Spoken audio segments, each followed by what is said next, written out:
Hello friends, ఎలా ఉన్నారు? ఈ విశ్వం గురించి మనం తెలుసుకుంటున్న ఈ టాపిక్లో ఇది రెండో ఎపిసోడ్. సో మీరు ఫస్ట్ ఎపిసోడ్ చూస్తే అసలు విశ్వం ఎలా ఆవిర్భవించింది అనేది మీకు ఒక క్లారిటీ వస్తుంది. దాని తర్వాత ఈ ఎపిసోడ్కి రండి. ఆ యొక్క వీడియో లింక్ కామెంట్ సెక్షన్లో పెడుతున్నాం, దయచేసి చూడండి. ఇప్పుడు ఈ వీడియోలో అసలు విశ్వం ఎంత పెద్దది, విశ్వాన్ని మన శాస్త్రవేత్తలు ఎలా శోధిస్తున్నారు, అందుకు ఉపయోగపడుతున్న హబుల్ టెలిస్కోప్ గురించి మనం తెలుసుకుందాం. దీంతో పాటుగా చాలా మిస్టీరియస్ టాపిక్ అయినటువంటి డార్క్ మ్యాటర్ అంటే ఏంటి, డార్క్ ఎనర్జీ అంటే ఏంటో ఈ విషయాలు ఈ వీడియోలో మనం మాట్లాడుకోబోతున్నాం. ముందుగా ఈ విశ్వం ఎంత పెద్దది అనేది చూద్దాం. మనం ఉంటున్న భూమి నుండి మనం ప్రారంభిస్తే భూమి యొక్క వ్యాసం 12,742 కిలోమీటర్లు. అయితే సూర్యుడితో పోలిస్తే భూమి చాలా చిన్నది. అలాంటిది సూర్యుని యొక్క వ్యాసం 14 లక్షల కిలోమీటర్లు అయితే మన శాస్త్రవేత్తలు కనుగొన్న అతిపెద్ద నక్షత్రం పేరు వివై సినిస్ మెజారియస్. దీని వ్యాసం 300 కోట్ల కిలోమీటర్లు. అయితే ఇప్పటి వరకు మనం కిలోమీటర్లు మాట్లాడుకున్నాం కాబట్టి కిలోమీటర్లు సరిపోవు కాబట్టి ఒక లైట్ ఇయర్స్ అనే వర్డ్ అనేది మీకు ఈ యొక్క అంతరిక్ష పరిశోధనలో ఎక్కువగా వాడే పదం. లైట్ ఇయర్ అంటే చాలామందికి తెలిసి ఉండొచ్చు, ఉండకపోవచ్చు. లైట్ ఇయర్ అంటే ఒక సెకండ్కి 3 లక్షల కిలోమీటర్ల దూరం ప్రయాణిస్తుంది. అంటే ఎంత దూరంగా ప్రయాణిస్తుందో జస్ట్ ఇమేజిన్ చేసుకోండి. అలాంటిది లైట్ ఒక సంవత్సరానికి ఎంత దూరం ప్రయాణిస్తుందో ఆ దూరాన్ని లైట్ ఇయర్ అని, తెలుగులో కాంతి సంవత్సరం అని పిలుస్తారు. ఒక లైట్ ఇయర్ కిలోమీటర్లో కావాలంటే సుమారుగా 9,46,000 కోట్ల కిలోమీటర్లు అని అర్థం. కాబట్టి లైట్ ఇయర్ అన్నప్పుడల్లా ఈ దూరాన్ని మీరు నెమరు వేసుకోండి. ఇంకా ముందుకు టాపిక్లోకి వెళ్తే, మనం ఉన్నటువంటి మిల్కీవే గెలాక్సీలో కొన్ని కోట్ల నక్షత్రాలు ఉంటాయి. దీని వ్యాసం సుమారు 1,20,000 లైట్ ఇయర్స్. దీనిలో మధ్య భాగాన్ని గలాక్టిక్ సెంటర్ అని అంటాం. ఈ యొక్క సెంటర్ని 20,000 లైట్ ఇయర్ దూరంలో ఎక్కడ మన సోలార్ సిస్టమ్, మన భూమి ఉన్నాయి అంత దూరంలో అది ఉంటుంది. మనం రాత్రిపూట ఆకాశంలో చూస్తున్నప్పుడు మనకు కనిపిస్తున్న నక్షత్రాలు, అంతరిక్షం అంతా కూడా కేవలం ఒక చిన్న భాగం మాత్రమే.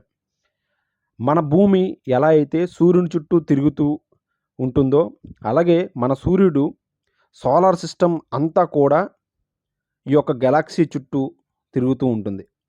మన సూర్యుడు గంటకు సుమారు 8,28,000 కిలోమీటర్ల వేగంతో ఈ గెలాక్సీ చుట్టూ తిరుగుతూ ఉంటాడు. అయినా సరే ఈ పాలపుంత చుట్టూ ఒక రౌండ్ వేయడానికి 23 కోట్ల సంవత్సరాలు సూర్యుడికి పడుతుంది. చాలా పెద్దదైనటువంటి గెలాక్సీ కదా, ఆ మాత్రం టైం పట్టొచ్చు. అయితే ఇప్పటి వరకు కనుగొన్న అతిపెద్ద గెలాక్సీ అయినటువంటి IC1101, దీని వ్యాసం 60 లక్షల లైట్ ఇయర్స్. దీనితో పోలిస్తే మన గెలాక్సీ ఎంత ఉంటుందో ఆలోచించుకోండి. సరే, ఇప్పుడు గెలాక్సీ చూసాం కదా, మనం మనలాంటి 54 గెలాక్సీలను లోకల్ గ్రూప్ అని అంటాం. అంటే అలాంటి 100 లోకల్ గ్రూపులను కలిపి విర్గో సూపర్ క్లస్టర్ అని అంటాం.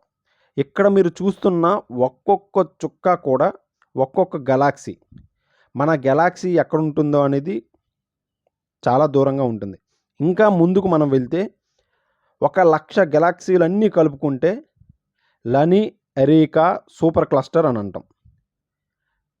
ఇలాంటి కొన్ని కోట్ల సూపర్ క్లస్టర్స్ అన్నీ కలిపి అబ్జర్వబుల్ యూనివర్స్ అని శాస్త్రవేత్తలు దీనికి పేరు పెట్టారు.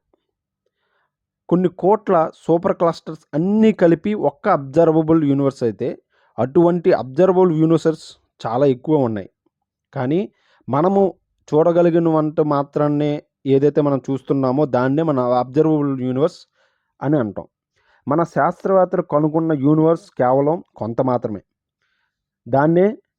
దీని వ్యాసం 9300 కోట్ల లైట్ ఇయర్స్. ఈ అబ్జర్వబుల్ యూనివర్స్ తర్వాత ఇంకా ఎంత యూనివర్స్ ఉంటుందో అనేది ఎవరికీ తెలియదు. శాస్త్రవేత్తల అంచనా ప్రకారం ఇప్పుడు మనం చెప్తున్నటువంటి ఈ అబ్జర్వబుల్ యూనివర్స్ అనేది ఒక లైట్ బల్బ్ ఎంత ఉందో మొత్తం యూనివర్స్ ప్లూటో అంత ఉండవచ్చని శాస్త్రవేత్తలు అంటున్నారు.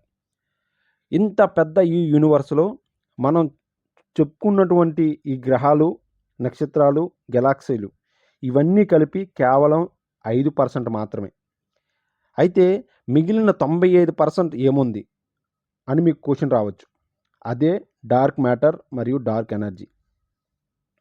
నాసా చెప్తున్న దాన్ని బట్టి ఈ విశ్వంలో 63% డార్క్ ఎనర్జీ ఉంటే అందులో 27% డార్క్ మ్యాటర్ ఉంటుందని తెలియజేసింది.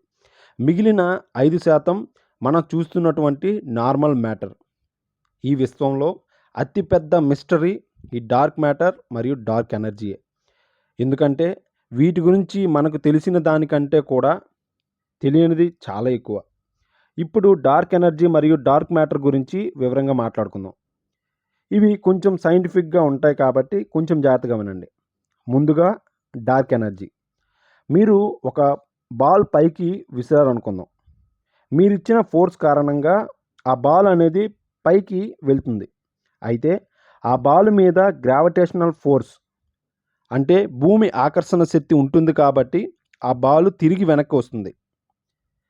కానీ ఒక చోట ఆగిపోయి తిరిగి కిందకి పడుతుంది. అది మీరు ఎప్పుడూ అబ్జర్వ్ చేసి ఉంటారు. ఇదే ఇప్పుడు ఈ విశ్వాన్ని ఆపాదించుకొని చూద్దాం. బిగ్ బ్యాంగ్ వలన ఏర్పడినటువంటి శక్తి కారణంగా ఈ విశ్వం అన్ని వైపులకు విస్తరింపబడింది. అయితే దీనికి ఉండే గ్రావిటేషనల్ ఫోర్స్ కారణంగా కొంతకాలం తర్వాత ఈ యూనివర్స్ ఎక్స్పాండ్ అవ్వడం వేగంగా ఉన్నటువంటి దాన్ని నెమ్మదిస్తుంది. అంటే తిరిగి ఈ విస్తరించినటువంటి విశ్వం మొత్తం కూడా బిగ్ బ్యాంగ్ ఎలా అయితే ఒక చిన్న పాయింట్ నుంచి మొదలైందో అలా మళ్ళీ ఒక చిన్న పాయింట్కి కుదించుకుపోతుందన్నమాట. ఈ విధంగా ఈ విశ్వం అనేది అంతరిస్తుందని శాస్త్రవేత్తలు చాలా కాలం వరకు అనుకున్నారు. అయితే ఇక్కడ మొత్తం వ్యతిరేకంగా జరుగుతుంది. రీసెంట్గా శాస్త్రవేత్తలు కనుగొన్నారు. కొంతకాలం తర్వాత ఈ విశ్వం విస్తరిస్తున్న వేగం నెమ్మదిస్తుంది. కానీ దీనికి పూర్తి విరుద్ధంగా ఈ విశ్వం రోజు రోజుకు విస్తరించే వేగం విపరీతంగా పెరిగిపోతుందంట. అంటే మనం పైకి విసిరేసిన బాల్ అనేది కిందకు పడకుండా అది ఇంకా వేగంగా పైకి వెళ్ళిపోయి భూ వాతావరణాన్ని కూడా దాటేసి అక్కడ ఏదో ఒక ఫోర్స్ అనేది బాలుకి వేగాన్ని పెంచుతుందన్నమాట. కానీ ఖచ్చితంగా మీరు చేతులతో విసరడం వల్లనే ఫోర్స్ అయితే మాత్రం కాదు. అది సరిపోదు కూడా. సేమ్ అలాగే మన యూనివర్స్లో కూడా కేవలం బిగ్ బ్యాంగ్ ఇచ్చిన ఎనర్జీతో ఇంత వేగంగా విస్తరించడం అనేది ఆ వేగం ఇంకా ఇంకా పెరిగిపోవడం అనేది జరగదు. అంటే ఏదో తెలియని ఎనర్జీ ఈ విశ్వాన్ని విస్తరింపజేస్తుంది. ఆ వేగం పెరగడానికి కారణమవుతుంది. అదే డార్క్ ఎనర్జీ. అయితే ఈ డార్క్ ఎనర్జీ అంటే ఏమిటి అనేది మాత్రం ఇప్పటి వరకు శాస్త్రవేత్తలకు అర్థం కాలేదు. కానీ ఈ విశ్వం ఎంత వేగంగా విస్తరిస్తుంది అనేది దానిని బట్టి ఈ డార్క్ ఎనర్జీ 63% ఉందని శాస్త్రవేత్తలు కనుగొన్నారు. అయితే మన విశ్వం పుట్టినప్పుడు అంటే బిగ్ బ్యాంగ్ గురించి ఫస్ట్ ఎపిసోడ్లో మనం మొత్తం ఎక్స్ప్లెయిన్ చేసుకున్నాం కదా. సో బిగ్ బ్యాంగ్ జరిగిన దాన్ని బట్టి యూనివర్స్ టెంపరేచర్ కొన్ని ట్రిలియన్ డిగ్రీస్ ఫారెన్హీట్ ఉండేది. కానీ ఈ విశ్వం విస్తరిస్తున్న కొద్దీ ఆ టెంపరేచర్ తగ్గుతూ వచ్చింది. ఇప్పుడు అది -454 ఫారెన్హీట్కి పడిపోయింది. ఒకవేళ ఈ యూనివర్స్ అనేది ఇంకా ఎక్స్పాండ్ అవుతూ ఉంటే కొన్ని కోట్ల సంవత్సరాల తర్వాత ఇది మరీ ఇంత చల్లబడి అబ్జల్యూట్ జీరో అనే ఒక స్థాయికి చేరుకుంటుందని శాస్త్రవేత్తలు చెప్తున్నారు. అంటే అబ్జల్యూట్ జీరో అంటే ఒక టెంపరేచర్ తర్వాత అంతకంటే తక్కువ తగ్గడానికి కూడా సాధ్యపడదు. దాన్నే అబ్జల్యూట్ జీరో అని అంటాం. అబ్జల్యూట్ జీరో దగ్గర చివరికి ఆటమ్స్ కూడా కదలలేవు. అలా ఈ యూనివర్స్ ఈ స్థాయికి చేరుకొని మొత్తం విశ్వమంతా కూడా ఫ్రీజ్ అయిపోవచ్చని శాస్త్రవేత్తలు చెప్తున్నారు. సరే, ఇప్పుడు డార్క్ మ్యాటర్ గురించి చూద్దాం. ఉదాహరణకు మనం సోలార్ సిస్టమ్ తీసుకుందాం.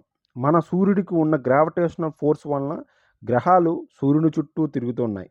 అయితే ఈ సూర్యుడికి దగ్గరగా ఉన్నటువంటి మెర్క్యూరీ, అదే బుధుడండి, సూర్యుడు గ్రావిటేషనల్ ఫోర్స్ తట్టుకొని తన ఆర్బిట్లో ఉండాలంటే ఎక్కువ వేగంగా తిరగాలి. కానీ సోలార్ సిస్టంలో చివర ఉన్నటువంటి నెప్ట్యూన్ గ్రహం మీద సూర్యుడు గ్రావిటేషనల్ ఫోర్స్ తక్కువగా ఉంటుంది. కాబట్టి అది బుధుడు గ్రహం కంటే స్లోగా తిరుగుతూ ఉంటుంది. అంటే సూర్యుడికి దగ్గరగా ఉన్న గ్రహాలు ఆ గ్రావిటేషనల్ ఫోర్స్ తట్టుకొని వాటి ఆర్బిట్లో ఉండాలంటే అతి వేగంగా తిరగాలి. అలాగే ఒక గెలాక్సీలో కొన్ని కోట్ల నక్షత్రాలు తిరుగుతూ ఉంటాయి. మనం ముందు చెప్పుకున్న దాన్ని బట్టి గెలాక్సీలో మధ్యలో ఉన్నటువంటి నక్షత్రాలు వేగంగా, చివర ఉన్నటువంటి నక్షత్రాలు స్లోగా తిరగాలి. కానీ ఇక్కడ విచిత్రం ఏమిటంటే గెలాక్సీలో ఉన్నటువంటి నక్షత్రాలన్నీ కూడా ఒకే వేగంగా తిరుగుతున్నాయని శాస్త్రవేత్తలు కనుగొన్నారు. అంతేకాదు, ఈ గెలాక్సీ చాలా వేగంగా తిరుగుతూ ఉంటుందని, ఆ వేగానికి గెలాక్సీ చివరిలో ఉన్న నక్షత్రాలు చెల్లాచెదురుగా ఎటు పడితే అటు బయటికి విసిరివేయబడాలి. కానీ అలా కాకుండా ఒక గుంపుగా స్థిరంగా గెలాక్సీలన్నీ తిరుగుతున్నాయని, అంటే ఏదో మనకి కంటికి కనిపించని ఒక పదార్థం గెలాక్సీ చుట్టూ ఉండి దాన్ని పట్టి ఉంచి గెలాక్సీ నక్షత్రాలన్నిటినీ ఒకే వేగంగా తిరిగేలా చేస్తుందని సైంటిస్ట్ అంటున్నారు. అదే డార్క్ మ్యాటర్. ఈ డార్క్ మ్యాటర్ ఉందని తెలుసు, కానీ శాస్త్రవేత్తలు గుర్తించలేకపోతున్నారు. ఇది గెలాక్సీని పట్టుకొని ఉండేది కూడా డార్క్ మ్యాటర్ అని బల్లగుద్ది చెప్తున్నారు శాస్త్రవేత్తలు. ఎందుకంటే దాని నుండి ఎటువంటి లైట్ రావడం లేదు. అది వేరే ఏ మ్యాటర్తోని ఇంటరాక్ట్ అవ్వడం లేదు. అలాగే దాని నుండి లైట్ కూడా వెళ్ళనివ్వడం లేదు. కానీ ఇది లైట్ని బెండ్ చేయగలుగుతుంది. ఉదాహరణకి మనం నీటిలో ఒక కాయిన్ వేసామనుకుందాం. అప్పుడు ఆ కాయిన్ మనకు ఊగుతూ కనిపిస్తుంది. కారణం ఆ కాయిన్ మీద పడిన లైట్ అనేది రిఫ్లెక్ట్ అయ్యి కదులుతుందని కాబట్టి, నీటి ద్వారా ప్రయాణిస్తుంది కాబట్టి. ఇక్కడ లైట్ అనేది స్ట్రైట్గా కాకుండా ఆ నీటితో పాటు వంగి వంగి కదులుతూ వస్తుంది.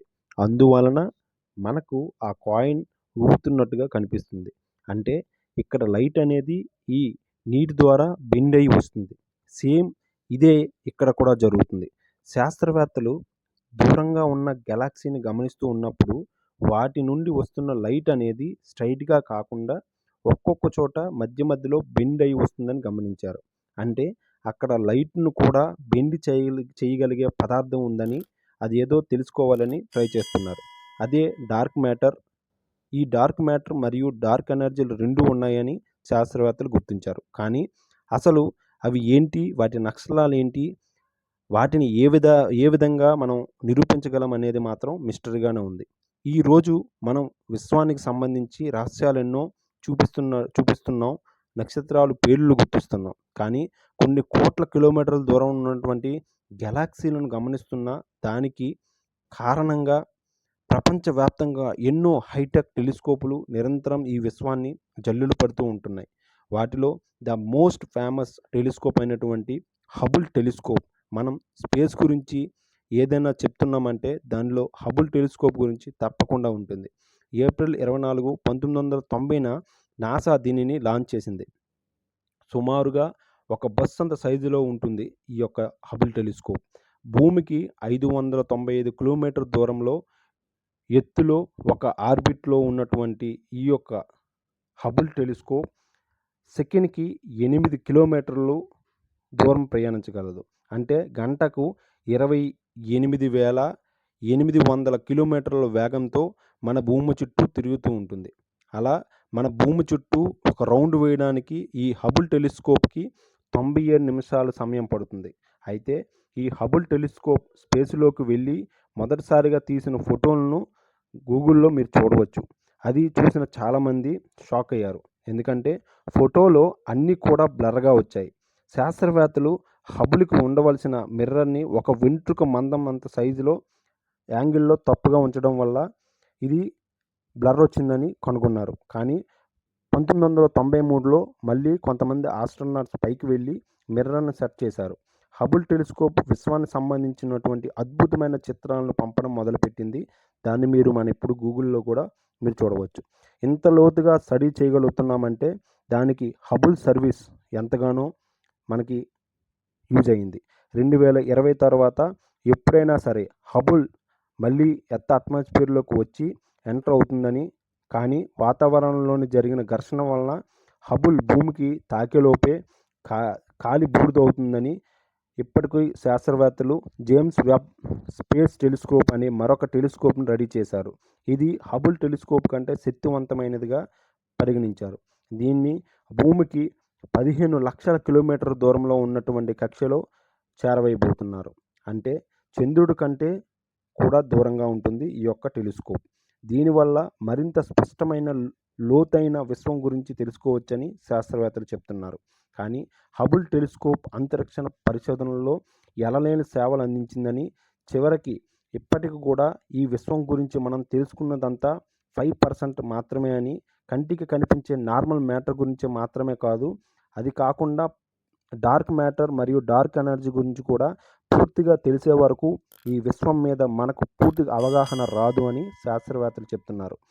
అయితే ఒకటైతే చెప్పగలం, మనం ఈ యూనివర్స్ గురించి ఎంత లోతుగా తెలుసుకోవడానికి ప్రయత్నిస్తామో అన్ని కొత్త కొత్త రహస్యాలు బయటపడుతూనే ఉంటాయి. ఇటువంటి చాలా చాలా పరిశోధనలు నాసా చేయబోతుంది. అలాగే ప్రపంచంలో ఉన్నటువంటి చాలా స్పేస్ ఏజెన్సీస్ అన్నీ కూడా ఈ యొక్క అంతరిక్ష పరిశోధనల మీద దృష్టి పెట్టి ప్రతిరోజు ఒక కొత్త ఆవిష్కరణను, కొత్త విషయాన్ని కూడా మనకి అందిస్తున్నాయి. ఇది ఫ్రెండ్స్, ఈరోజు వీడియోలో మీకు కొత్త విషయాలు తెలుసుకున్నారని అనుకుంటూ, నెక్స్ట్ వీడియో గురించి మీ అందరూ వెయిట్ చేస్తారని కోరుకుంటూ, please subscribe, share and comment for more videos. Thanks for watching. ఇటువంటి మరిన్ని వీడియోస్ కోసం మా ఛానల్ని 10 మందికి షేర్ చేయండి. మీ యొక్క సజెషన్స్ అండ్ మీ యొక్క కామెంట్స్ని కామెంట్ సెక్షన్లో తెలియజేస్తారని కోరుకుంటూ, thank you so much. We love you all.